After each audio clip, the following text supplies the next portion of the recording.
Is your fitness studio craving the zest and energy of a younger generation?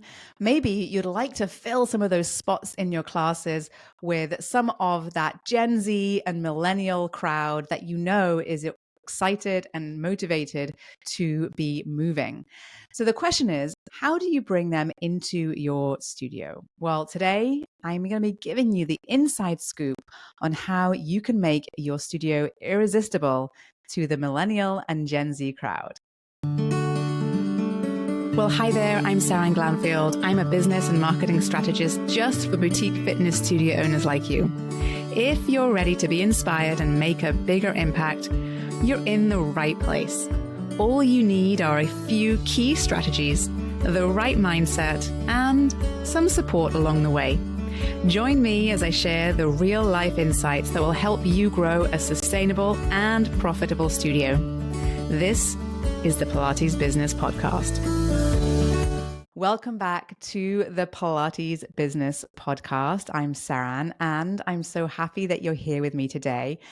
I have been drinking a lot of green juice recently and spending a lot of time in a few different studios and enjoying the different types of classes and the different types of atmospheres that every studio has. It's been a really lovely opportunity for me to kind of get into your businesses and to see what's happening on the ground. And what's really fascinating for me is to see things from this perspective is that what I see, and you might not see it being in your shoes, but what I see being in the shoes that I am in is that every studio has its very unique value. And with that very unique value and set of core values and their mission and brand promise, you tend to attract a certain client into your business. And this often happens very organically and very naturally. Now, often what I get asked from studio owners is, how can I fill my classes or how can I fill my sessions with more people, but not just more people who are excited about fitness, people who perhaps I know would be excited about this class, but perhaps I can't quite reach. And often that group of people are the younger generation. And we often think about those millennials. I get this a lot too from many different business owners, those millennials, those tech savvy, avocado toast loving people who are now entering into kind of the stage of life where they are perhaps settling down a little bit more and taking a little bit more time to think about their health and well-being. And they're also the generation that is really redefining how businesses interact with consumers. And behind the millennials, the younger generation beyond that are the Gen Z crowd, who are more active than any other generation at this age. And so if you're wondering how your business can grow and where there might be opportunities for growth in terms of growing your client base, then don't overlook these two demographics, because truly this is where we are seeing huge growth opportunities if you know how to tap into those markets. Okay. So before you start Googling, how do I make memes for marketing for millennials? Let's just talk a minute about who exactly we're talking about. If you are not aware, millennials are those folks who were born between 1981 and 1996. So they're aged somewhere between below around 40, 42. That's kind of the upper end. But often when we think of millennials, we think of those who are a little bit younger. But actually, when we're thinking about those folks, the people we're actually talking about are often the Gen Z crowd, right?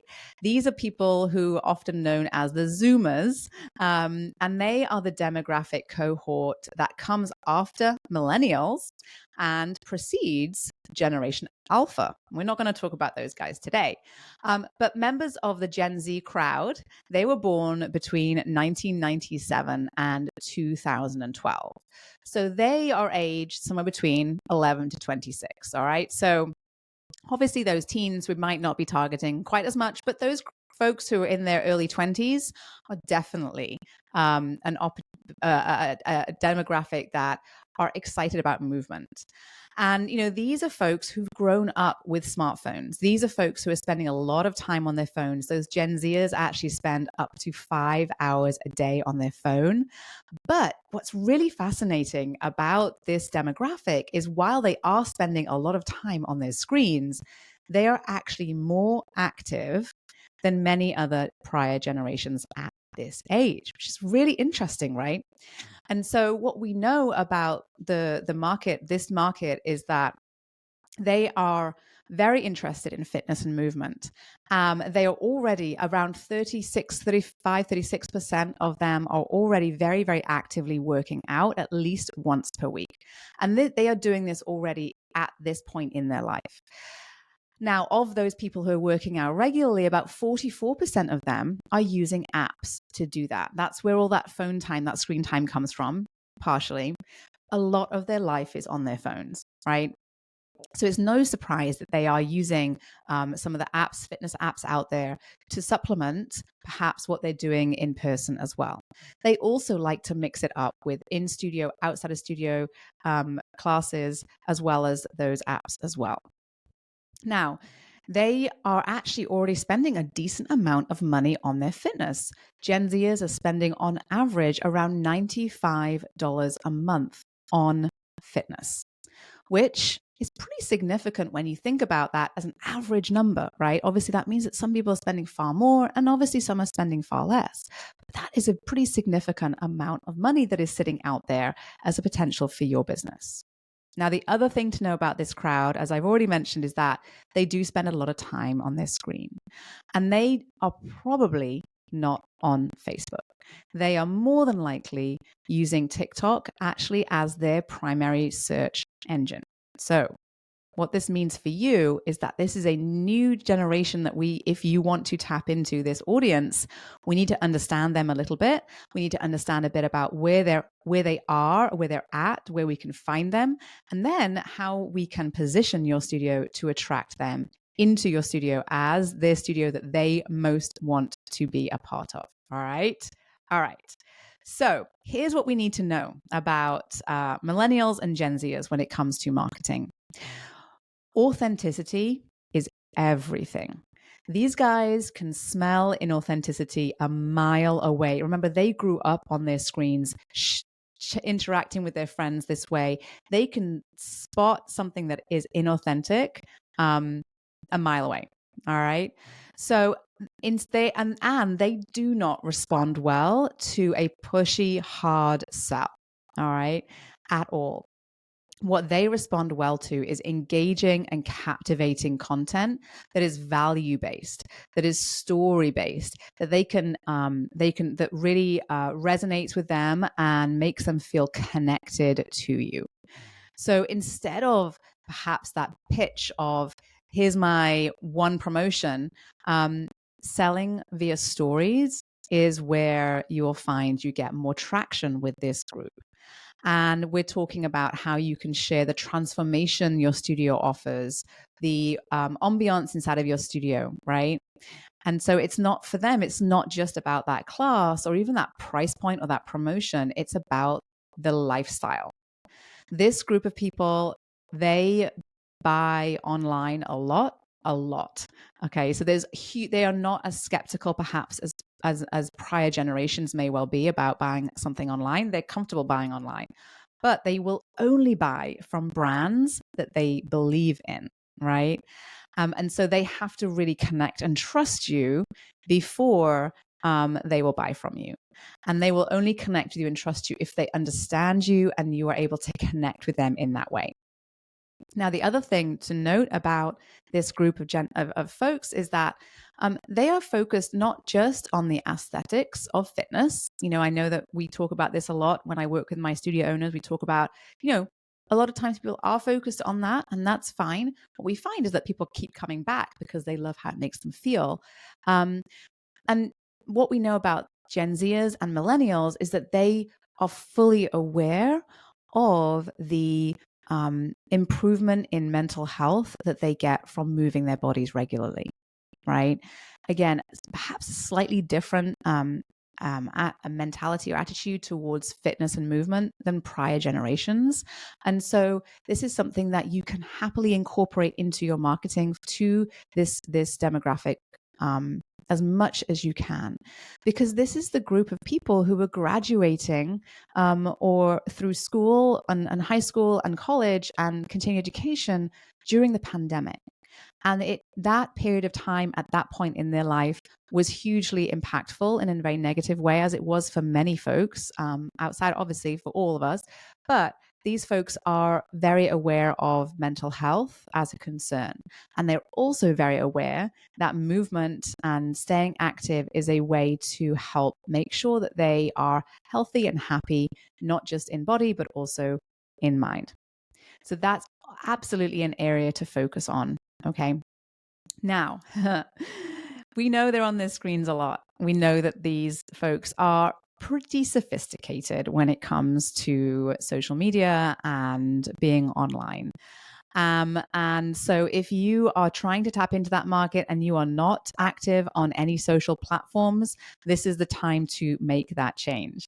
Social platforms, when it comes to tapping into this market, they're the stage. You have to be there, you have to be active, you have to be engaging.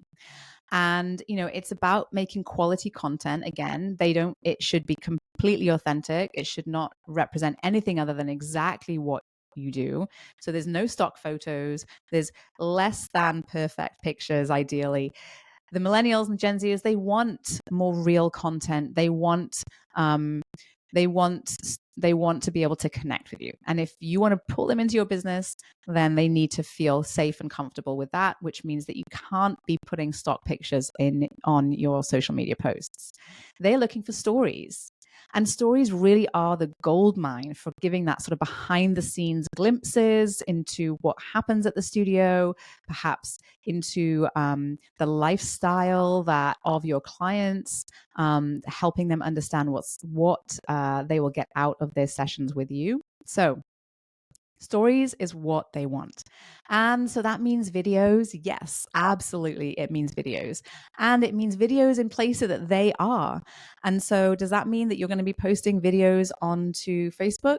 I think probably you're unlikely to tap into this market there. I think that if you really want to tap into the Millennial and Gen Z market, you certainly need to be on Instagram and absolutely, more importantly, need to be on TikTok. Okay.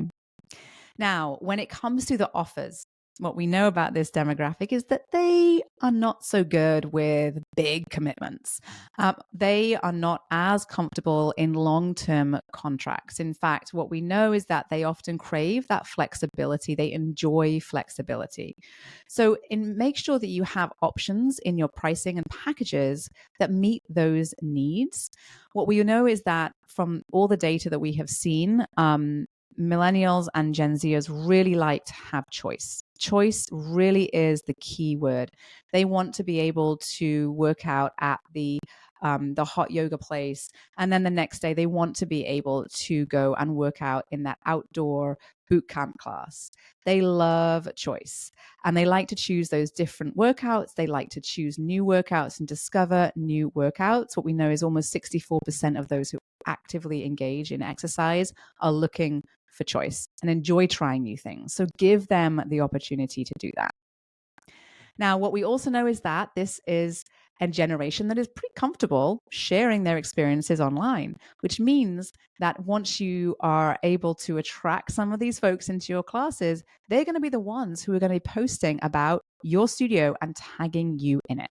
The more opportunities you can give to this crew to be able to share their selfies in the studio, with perhaps that unique hashtag that is associated with your studio, it is a win-win. This user-generated content is powerful social proof for your studio business. And you'll find that the more they post, the more of their friends will see you. And you'll find that this is sort of like this self-perpetuating situation where you'll get more of the same types of clientele coming in, right? And so they love to share about their life. And so the more opportunities you can give them to do that, the better. All right. So just to recap, I want to give you just a recap on these sort of key points to take away from this conversation today. Number one is this is a group of people who are incredibly active already and a huge opportunity for most studios if you're willing to tap into it. When you decide that's what you want to do, you want to make sure that you are 100% authentic with how you present what you do. They can smell inauthenticity a mile away, so do not try to pretend to be something that you are not. You might need to brush up on your social media skills to be able to tap into this market. They are sophisticated and they are looking for you to also be that way in order to reach them and connect with them online. We want to make sure that you have choices for your clients who are in this demographic. So membership models that are relatively flexible and that offer choice is something that they are looking for. And finally, don't overlook that opportunity to create and leverage user-generated content. All right, so there you have it. This demographic is not the puzzle they're often made out to be. Millennials and Gen Zers do present an enormous opportunity for growth in this industry. I have no doubt that as they continue to age, they will only continue to spend more and more of their disposable income on movement and health and wellness and well-being. Okay. And, they don't want to just attend classes to check the box of doing their 45 minutes of exercise. They are there because they also want to buy into that lifestyle, the vision that you have. And if you lean into some of the strategies that I shared with you today, you're not just optimizing for a particular demographic, but, perhaps even for creating a richer and more engaging community for all of your members. So I hope this is a helpful, insightful episode for you today. And if you enjoyed it, please let me know. And if you enjoyed what you were hearing and would like to hear more about this type of topic, I would love it if you could take a quick minute to rate and review the podcast wherever you're listening to this so that you can share this with more folks just like you and get the support that they need and that you need to continue to grow in this industry that is ever evolving.